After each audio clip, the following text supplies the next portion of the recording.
Welcome to the Pelican Brief with your host, David Tapman.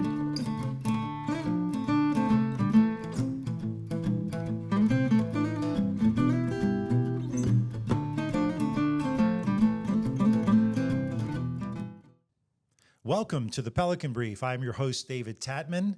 We have the pleasure of having Matt Thomas in our studio today. Matt is running for the House of Representatives in District 68, is that correct? That's correct. And Matt has a pretty impressive background. One of the things I noticed is that in 2006, he was the executive director of the Louisiana Senior Olympics, which is something that's very close to my heart. And in addition to that, you were I guess you still are, the president of University Lakes Improvement and Preservation Association. Yes. You also worked on the Walls Project, which I absolutely love, which is all around town. And in 2017, you were on Mayor Broom's transition team on the Public Works Committee. So I want to welcome you to the show. Welcome. Thank you. Good afternoon. Yeah, thank you, and thank you for being here. So just want to give you an opportunity to sort of introduce yourself to our listeners. Generally, most of our people are listening on a podcast. About 5 to 10% watch it. So we'll just kind of introduce yourself and let them know who you are. I'm not a typical Louisiana politician. I was born in Tokyo, Japan. Wow. Part of the occupation after World War II, and I lived pretty much all over the United States growing up on Strategic Air Command bases. My father ended up being a nuclear commander during the Cuban Missile Crisis. Okay. He flew 48 missions in World War II. And so I grew up in a military background, you might say, and went off to college and got a degree in public relations and worked for a while for a pump company, and then came back and got a master's degree, got a research assistantship, but paid for it for the marketing department. It was an MBA. And I went to work for a company called FlowServe nowadays. It was Byron Jackson Pump Division back in the day. And I was hired into the power group, power generation sales. And it evolved into my specialty became nuclear pretty quickly. And so I did a lot of work with Entergy. I moved down here in '86. So I've been in Louisiana 37 years. Mm-hmm. I converted 4 of the 5 nuclear reactors to the new upgraded primary seal for the primary pump in the reactor system, and worked a number of other valves and pumps and seals with the plants. I ended up, at the end of my career, I had 17 nuclear plants I was working with. And after 9/11, I decided that it was time to call it a day. So 9 months after 9/11, the summer of 2002, I retired and decided I wanted to go into community service, unpaid volunteer work. Yes, from your resume, there's a lot there. Yeah, I've literally been doing it since 2003 and still do it. I've worked in the food bank today. Yeah. I worked in the food bank on Saturday for senior distribution. I worked all day Friday. Okay, I missed you. Sorry about that. And they were shorthanded on Saturday also. Yeah, they were, yeah. But I worked with the LSU intercollegiate tennis teams for 3 years, both the men's and women's, and that was kind of how I started. And then Katrina hit. So I put together groups along with the chapel on campus funded me. And I put together groups, and we went into the 9th Ward of New Orleans to get a school and a church. And then I got appointed to the Greater New Orleans Disaster Relief Organization to train other groups on what to expect in the area. And then I became a member of the Red Cross and trained in shelter management. So when Gustav hit, I was a shelter manager in Livingston Parish for two shelters, and then became the government liaison for them. My wife had just arrived from out of the country, and I had to leave her behind with no notice, basically, and left her for 48 hours. And so I didn't think I could do that any longer. So I resigned from the Red Cross. And then I became the executive director for Louisiana Senior Olympics. And my passion over the last 7 years has been to help out in the disadvantaged areas of Baton Rouge. The way I got into the Walls Project was through CADAV, Committee Against Drugs and Violence in Scotlandville, and I helped them with blight removal, basically cutting back shrubs and trees and branches and making it more habitable. Sure. And they asked me to work with the Walls Project. So I worked with the Walls Project for 2 years after that and did the same thing for them. But when COVID came along, they got out of the brush clearing business. Right.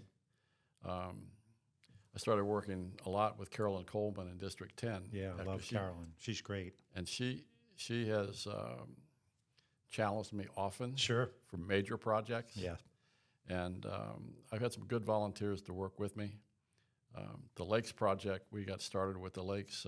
Henson Moore is a neighbor and a friend. And we got started working together in 2007. And that led to forming a nonprofit, which was effective 2012. In 2014, I was selected by Cox as the Cox Conserves Hero for the state of Louisiana. Oh, wow. They gave me a $10,000 grant. That's even more congratulations. Nice. And then the following year, the Daughters of the American Revolution gave me the National Conservation Award. That's great. And a pin. That's a big pin. So we've been working since then on cleaning up primarily University Lake and Crest Lake. Back in 2016, when we had the flood, right before the flood, we were clearing out the hyacinths that had taken over Crest Lake and had it pretty well cleared out. Bayou Lafourche Freshwater District came up, and I donated $5,000 to LSU so that they could pay them for basically just their hourly rates. And we cleared the lake, and then the flood hit. And we cleaned it up with a few canoes the rest of the way. And the next couple of years later, they came back, and we got them early, got them out of the lake. And so I've been very interested in the process of keeping the lakes healthy, and I'm really hoping that the Lakes Project is a major success. Me too. It worries me. I sat on the committee that selected the landscape architect back in 2016, I believe it was. But I haven't been officially connected with their organization since. But I really hope that they make it safer, more beautiful, cleaner. Those are all great objectives, and I'm hoping they can pull it off. Yeah. Well, that's great. I mean, you have quite a resume and have been around for a long time, and your community services is commendable, and I appreciate the work. The food bank is very close to my heart. I actually worked with the Red Cross, too. Okay. I served on their board in Baton Rouge for a short period of time. I'm really exactly sure how that came about, but they appointed me to it, and I served, I think, maybe 3 years. And we worked out some things for some shelters for disasters with some of our movie studios.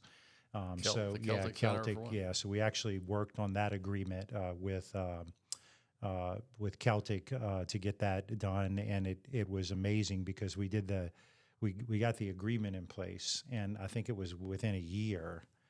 It was full. So we you probably got the agreement in 2015, and then the flood hit in 2016. Yeah. And so, and ever since then, really, it's been working. During COVID, we used the studio for food distribution for during that whole time. The federal food distribution, a lot of it was coming out of there, and they're great people over there, and they're great people at the Red Cross. So look, let's move on, and why don't you tell us a little bit about your district, the geography, the makeup, and however detailed you want to go into it. I know the district pretty well because part of my school board district used to overlap into that. So tell us about District 68. Well, it's got a lot of different neighborhoods in it. LSU, South Downs, all of South Downs now, Roseanne, Pollard, most of Mid-City, Bocage, goes out to Mall of Louisiana, and all along Perkins Avenue. So it's what I consider a fairly well-to-do neighborhood. It's got a lot of small businesses, no industry, a lot of schools, and a lot of neighborhoods. Yeah. Nice place to live. It is a nice place to live. I own property. Is Jefferson Terrace is in that as well, right? Right across the interstate by Blue Cross Yeah, Blue Shield. I think it's just across the street, but Okay. Yeah. Well, so it's what Scott McKnight's district today, Correct. and then there were some changes in reapportionment that added some precincts and then took out some precincts, correct. right? South Downs was only half in the district before. Roseanne was not in the district. Pollard was not in the district. So those three moved in. Okay. And then out near Country Club, Louisiana, a couple of those districts were taken out. Right. One of the precincts would be mine. So I live right across from the Country Club of Louisiana, and that little peninsula there was in Scott McKnight's Right. district, and I will now be in Ms. Freiberg's Ms. Freiberg's district that she's running for. So there were a lot of little changes out in that area. I was kind of a little surprised. But so Matt, tell us what made you decide to run for the House of Representatives. Part of the way I grew up, my family was all about service to the country. And one of the difficult things to do is if you're an Air Force brat and then you're in a corporation setting where you're moving around a lot, you don't get roots set down to the point where you can ever serve locally other than as a volunteer. Right. And so 4 years ago, I tried to run for this seat and decided it was just too much of a process. I couldn't handle it. So right before qualifying, I chose to withdraw, and I gave back all the money to all my contributors and walked away. 4 years later, I'd been doing a lot of work that I felt, especially with tires, waste tires. Oh my God, it's a big, and Ms. Coleman is very interested in that as well. Yes, and we were working on, there's a place that's got 200 tires in it. We've been working on it last week, trying to find a solution for that. But I've collected over 3,000 tires in cooperation with DPW. They would identify an area. I would go in, pull all the tires to the curb so they could legally pick them up. So that needs a solution. The solution isn't just picking up the tires. No, because Matt, they come right back out. Well, and Matt, let me just say to you that it used to be that our waste tire program was one of the most successful ones in the country. And recently, because of some changes, and I know a little bit about this because at some point I represented the retail tire dealers. I represented them. And there were some fees that began to be charged, and our members still paid those fees. But it forced it caused a lot of other people to start dumping those tires because of the expense. And what I don't think, and I'm glad you brought this up, because what I don't think people realize is how big of a problem it is across the state of Louisiana. Correct. You can go into New Orleans East. And I don't mean to steal your show, but you can go into New Orleans East and you can see fields of tires, like as far as you can see tires. They took over a road. Yeah. They piled up literally thousands, maybe 10,000 tires on a road. Yeah. And there's a way to fix it. And when you get elected, I can tell you I know how to fix it. It's the political will to be able to fix it. But the reality of it is we should be recycling those tires. And there's been some efforts. We almost had a recycler in Baton Rouge a while back, but we've got another one. Same one. Same one coming in. And I believe they're actually, are they here or are they coming in? They're here. They're here. And they have a permit. They have a permit. But right now there's a court case. That's right. And the court case is basically deferred the start of the shredder. And the court case is between them and the other processors. The other processors. That want to keep the business to themselves. And that's the problem. They want to keep the business to themselves. And they don't really fully recycle the product. They just either chew it up or bury it or make bumpers. But they don't turn the tires into recyclable rubber.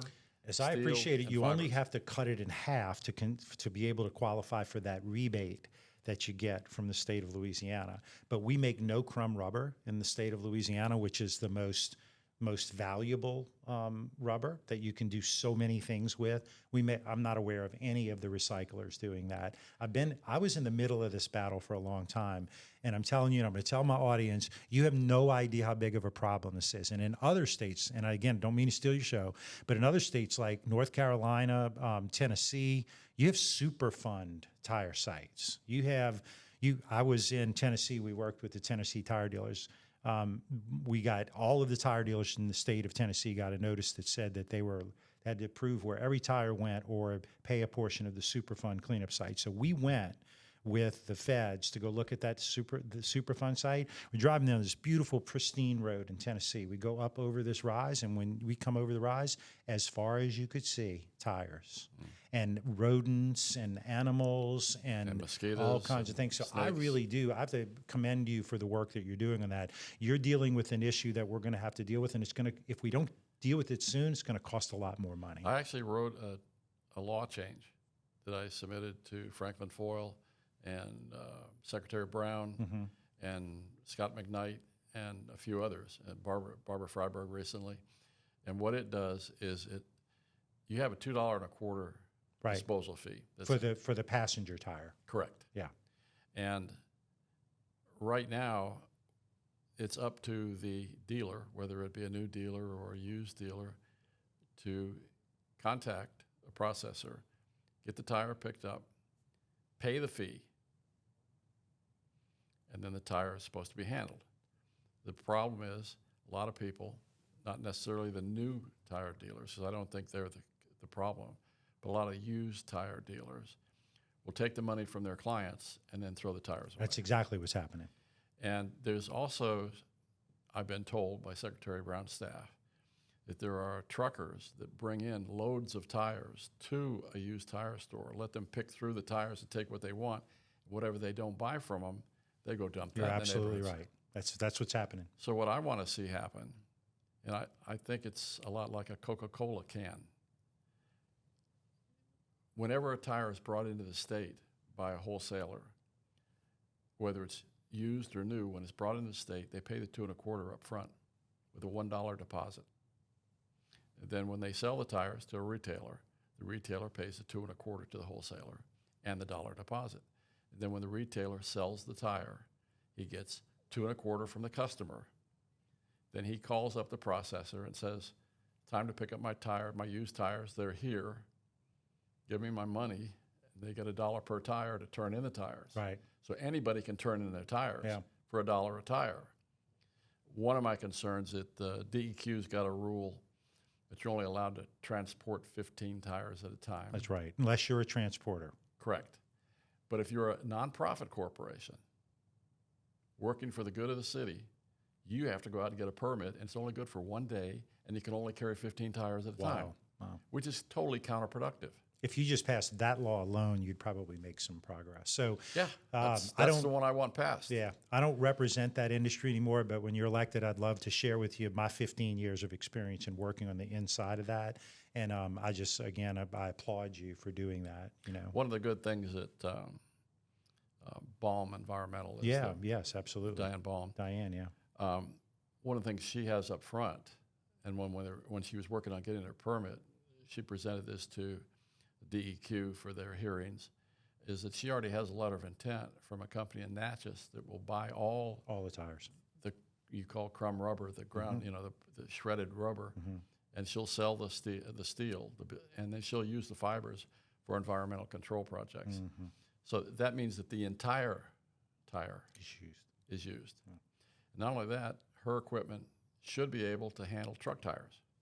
That's awesome, because that's a big deal too. Yeah, because once they've been used a couple of times, recapped or whatever, they just roll up to a neighborhood, dump them off the back of the truck and right into the trees, and then you go wandering through the trees and you find these huge tires sitting all over the place. Yeah. It's awful. Well, look, I think that is a big thing, and I appreciate you working on that because, and I know Metro Councilwoman Coleman, we had met with her and Ms. Baum and kind of worked through some of these things. And they've already got a location. Good. It's in West Zachary. It's off of 61. It's in an existing industrial park. Oh, good. And The local neighbors are excited about it because of Good. job opportunities. That's She's going to have exactly- a job fair, and it'll help clean up their neighborhoods. And she will pay, as I understand it. I don't want to speak for her. Yeah, right. But she was saying that she'll have a nonprofit section of her company that will pay $1 for every tire that someone turns in if they're with a nonprofit. Oh, wow. So that's a collection agency almost for you. Yes, it's exciting. So, we talked about what, we do. Another project that I'm interested in, and I've been discussing it with Barbara Freiberg. And I don't know that it'll fly, but it's just a thought, and that is that right now, when someone buys a car out of state and they bring it in state, they have to pay the differential sales tax to bring that car and register it in the state. So it's a barrier to people moving into the state. They just move in. They don't register their car. They don't pay anything for that. They don't get in our insurance base. They've got an out-of-state license plate. They're harder to track for the police. All these are negatives. If we would reduce the sales tax on vehicles to the level of our neighbors so that there's no penalty to register your car in Louisiana, I think it would be a great benefit. I think you'd probably have to make up for it in additional gas tax. I think it'd be necessary because they won't let that happen because all the money goes to roads and bridges, and they can't afford to lose that income for roads and bridges. Right. But that is a possibility. And I like to look at small things and try to look for solutions. I hate to say it, the tires are, for most people, is a small thing, but it's not a small thing. It's not a small thing, and it's a small thing until it becomes a big thing. And there might be little tires, but when you have 1 million little tires, you become a super fun site. And we don't need any more of those. So I do this little exercise where I say, okay, last night you were elected. And then we kind of pretend, everything happens, and this is your first day as a legislator. What do you want to do as a legislator? What is going to be your plan? I mean, are there particular initiatives that you want to take, particular areas that you want to work in? You're elected. You're now Representative Matt. What are you going to do? Well, the first thing, like I said earlier, for the last 7 years, has been very important to me, the condition of North Baton Rouge, the Bottoms, Scotlandville, all those areas. And to me, the only real solution is education. And I think we need to do everything we can for child care, within 6 weeks after birth, make that available. Early schooling, socialization. They really need to develop socialization skills so that as they get to be teenagers, they're a lot more self-controlled, right, and a lot more capable of dealing with people without pulling out guns and knives. Right. And that, to me, is a very high priority. Yeah. Along with that, I think the police need more support. I think they need to have a lot more training. I think they've had some bad apples. They've had some bad press. But I think if they had more training, and not just state police training, but training for all municipalities and groups within the state, so that they're better reacting with the civilization. Yeah. And so they don't cause problems, they solve problems. And I'm very much in favor of supporting their efforts. One of my keys is I really think we need more business, we need more industry. We need them to be responsible, environmentally responsible. But for instance, early indications for me is that the carbon capture process is a good way to reduce carbon dioxide, greenhouse gas, recover it in such a fashion that it doesn't harm the environment and it's stored properly. Anything that helps the community and makes a profit is good for us. More jobs, more money being put into the system. So I'm very much in favor of that. I'm also against litter and blight across the board. Anything that I could do as a state legislator to improve municipal control of their neighborhoods and their streets, I would like to support.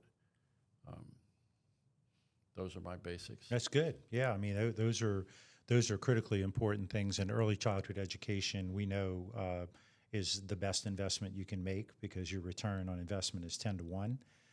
But we don't, as a state, seem to be willing to do that. It's always on the edge of the budget, and we say no.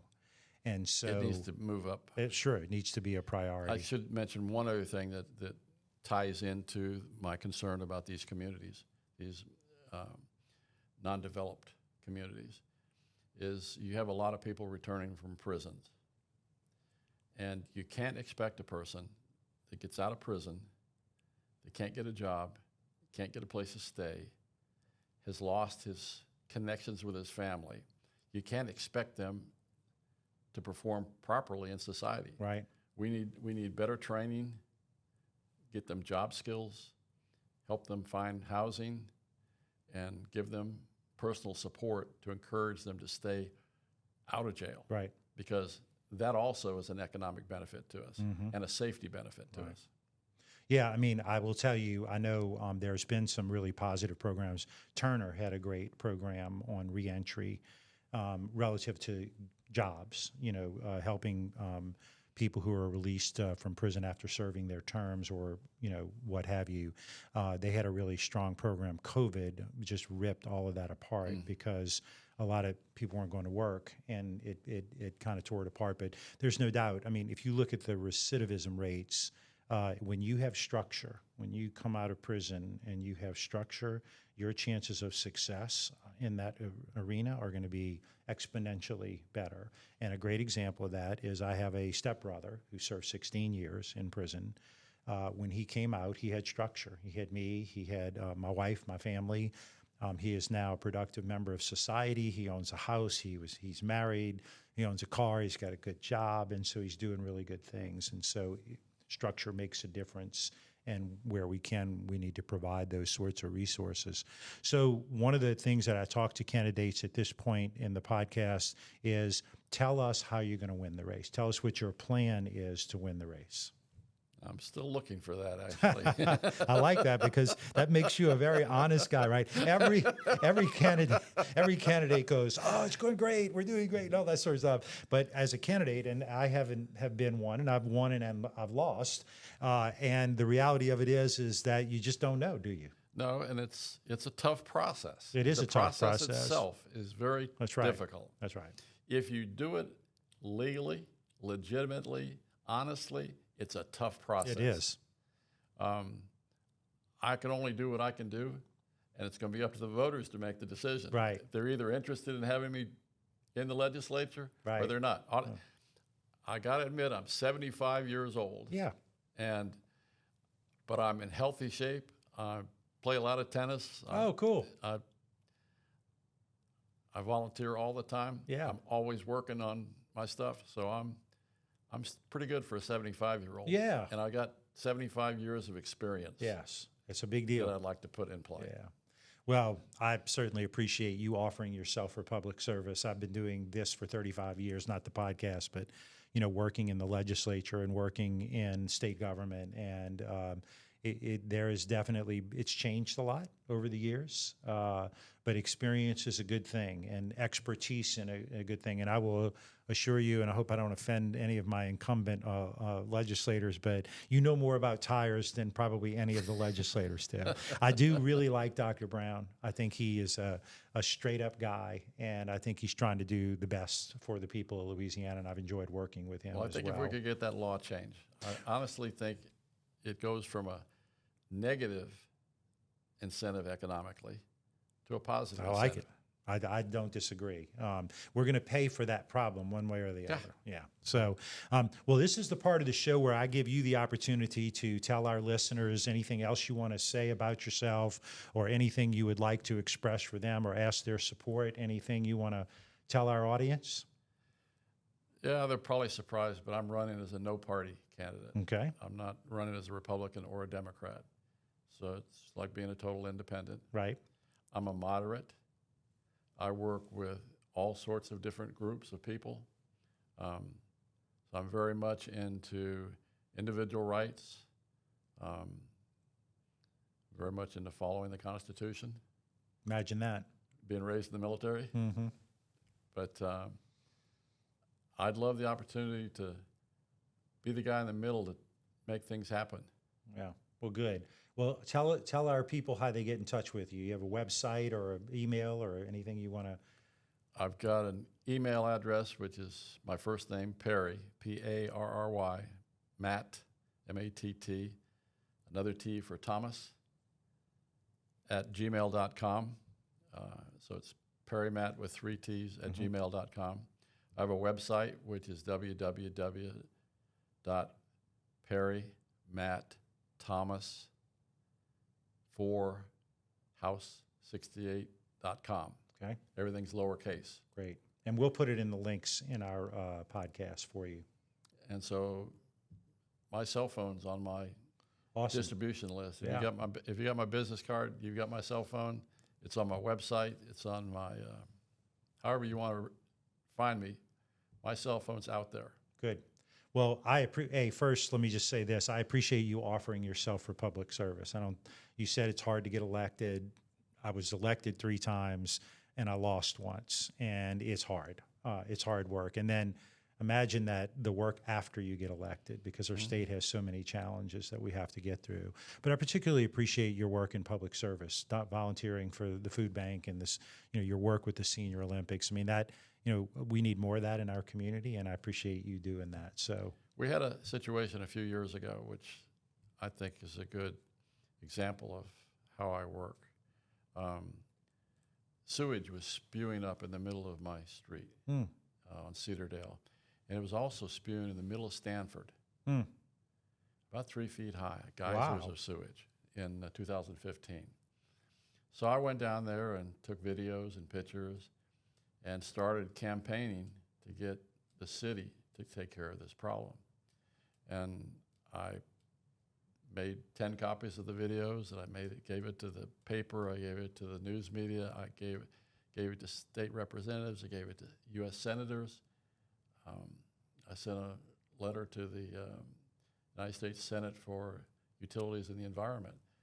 And finally, I got Bill Cassidy's office, talked to Bill. Bill Cassidy's office sat down with us, and we told them what was going on. And they took it to the EPA, and I had contacted the EPA on my own, and it didn't go anywhere. I contacted DEQ, and it didn't go anywhere. But when Cassidy took it to the DEQ under his signature, they solved the problem in 5 days. that's amazing. All they had to do, they had converted the system from a gravity-feed sewage system to a pressurized sewage system, and they were over-pressurizing the sewer system. So they put sensors below the manhole covers so that whenever the fluid started to rise up, it would call them on the cell phone and warn them. So they just dialed down the variable speed drive, and it wouldn't over-pressurize, and it wouldn't flow out in our street. Yeah. I was out in the middle of the night. Yeah. Out Dealing on Stanford dealing with with a sewage. flashlight and a little white handkerchief trying to get people to move over because the manhole cover had come off. Oh, wow. And you had an exposed manhole cover underneath the sewage. Yeah. So you're driving along and you think Boom. you're driving through. Yeah, right. a car could get lodged in there. So Well, not the car, but the tire. tire, right? Yeah, which then again goes back to the tire problem. Right. Well, thank you so much for being with us. That is our show. I am David Tatman. If you would like to, if you're watching and you'd like to follow us on the podcast, we are on all the major podcast platforms at the Pelican Brief 225. If you're listening to us and you want to watch us on YouTube, we are on YouTube at Pelican Brief 225. If you'd like to email us, you can email us at thepelicanbrief225@gmail.com, and you can find us on all of the social media platforms, again, at Pelican Brief 225. Thank you so much, and until next time, we are the Pelican Brief.